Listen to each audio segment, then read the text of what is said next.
Weather Service in Raleigh has issued a severe thunderstorm warning for northeastern Wayne County, southwestern Nash County, Wilson County, northeastern Johnston County, until 6 p.m. At 5:11 p.m., a severe thunderstorm was located 9 miles northwest of Fremont, or 14 miles northeast of Smithfield, moving east at 30 miles per hour. Hazard, 60 miles per hour wind gusts and nickel-size hail. Source, radar indicated. Impact, expects damage to roofs, siding, and trees. Locations impacted include Wilson, Elm City, Fremont, Bailey, Micro, Sharpsburg, Pine Level, Kinley, Lucama, and Stantonsburg.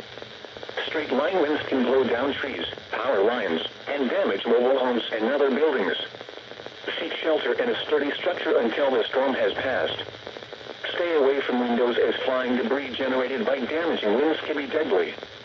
To report severe weather, contact your nearest law enforcement agency.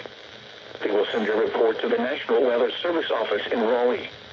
Repeating, a severe thunderstorm warning has been issued until 6 p.m. for the following counties in North Carolina: Johnston, Nash, Wayne, and Wilson.